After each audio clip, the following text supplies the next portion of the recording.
투자 방법에 대한 카카오톡 사연들도 쏟아지고 있는데 자, 다음 사연 읽어드리겠습니다. 닉네임이 브리티쉬 매력남이고요. 갈아탈 때마다 손실입니다. 라는 제목입니다. 내 얘기인가 또? 자, 제가 애용하는 카페에 지금 사야 할 주식이 한두 시간에 한 번씩 올라오는데 그럴 때마다 그걸 갈아탄 사람들이 수익률 인증 글을 올립니다. 그런데 저는 들어갈 때마다 떨어지는데 왜 그런 건가요?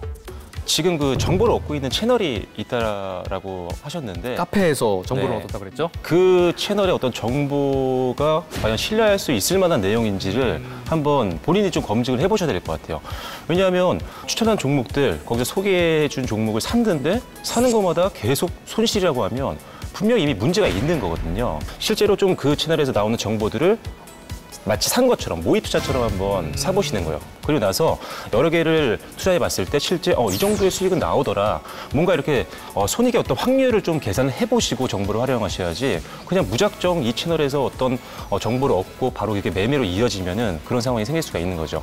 손실이 지금 여러 번 반복적으로 났다는 것 자체가 이미 그 채널에 대해서 신뢰는 떨어진 상태인 것 같아요. 사실 우리가 정보에 약간 홍수 속에 살고 있잖아요. 그 종목 중에 사실 수많은 종목 중에 나한테 맞는 종목을 찾기는 사실 어렵거든요. 샀는데 뭐 잘 가면 좋겠지만 손실이 나면 사실 너무 답답하죠. 그래서 나는 뭐 이동평균선에서 지지가 좀 나오고 반등이 나오는 종목을 사겠다. 아니면 난 영업이익률이 10% 이상 올라가는 종목들을 사겠다. 아니면 흔히 말하는 뭐 기술적 분석에서 뭐 골든 크로스가 나오면 난 그때 사겠다.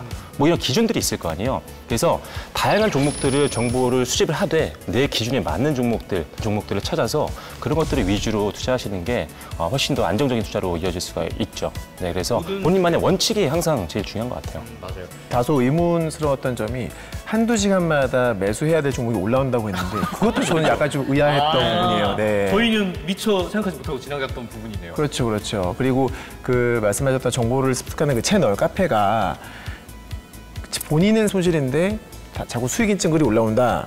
약간 알바의 의심도 약간 해봐야 되지 않나. 혹시 이런 것들이 뭐 세력 이런 걸로 볼 수도 있을까요? 작전 세력들이 종목 토론방을 많이 활용을 하죠.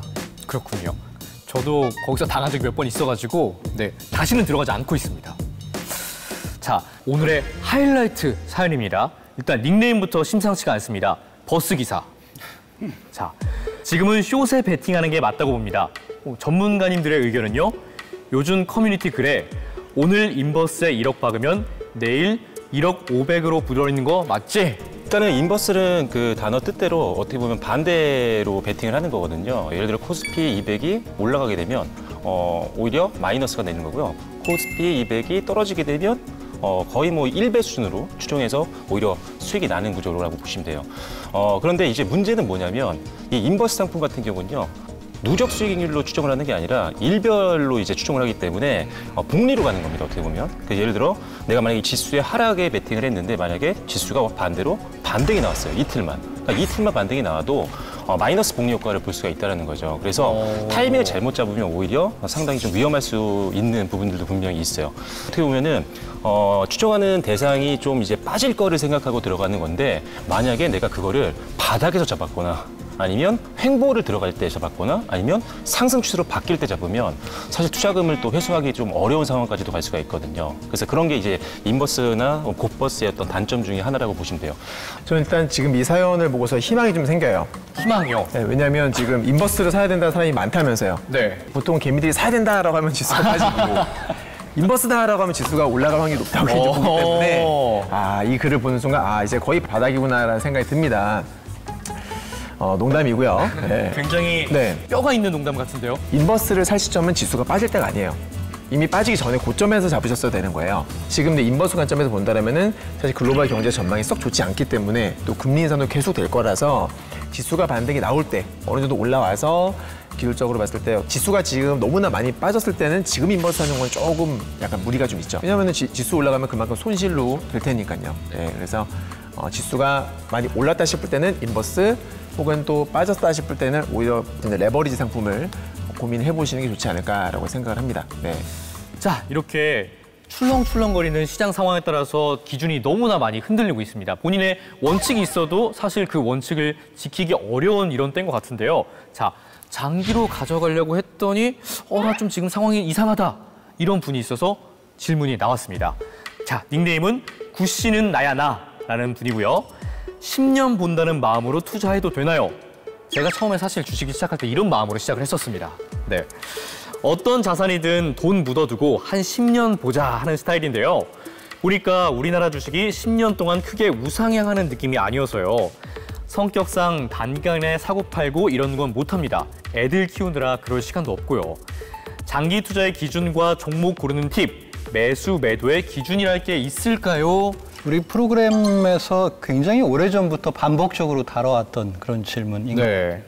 기업가들도 10년 후에 자기 기업의 미래를 잘 모릅니다. 네, 그만큼 어렵다라는 얘기인데요. 10년을 장기 투자를 하신다면 그냥 이렇게 툭 복권 사듯이 사서 묻어놓고 10년을 안 보는 게 아니고요. 그 10년 동안 꾸준히 내 기업에 대내외적으로 발생되는 일들이나 기업의 가치에 대해서 점검하면서 가셔야 됩니다.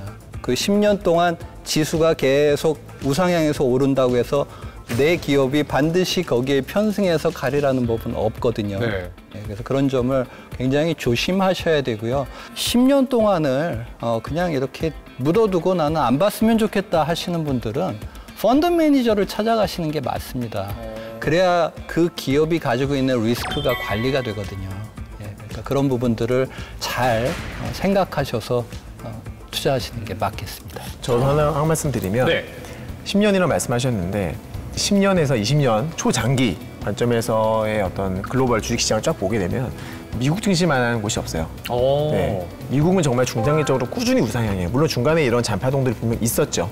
그 2008년도에 리번 사태 금융위기도 있었었고 네. 했는데 하지만 역시나 계속 우상향을 해왔었다라는 거예요. 물론 앞으로 어떤 일이 벌어질지 그 누구도 장담할 수 없지만 과거 어떤 레퍼런스를 봤을 적에는 현재 미증시, 그냥 지수에 투자를 하는 거죠. 정말 중장기로 나는 매일매일 계좌를 열어보지 않고 난 길게 묻어둘 생각이다라고 한다면 미증시 지수 관련 ETF가 최적이 아닐까라고 생각을 합니다. 네. 진짜 장기로 가져갈 거면 미 증시도 한번 생각을 해봐라. 네. 우리나라 주식은 그렇지 못하거든요. 아직 공포가 안 왔다는데 연말까지 크게 맞는다는데 이게 사실인가요? 메타컴플리라는 말이 있습니다. 뭐요? 예.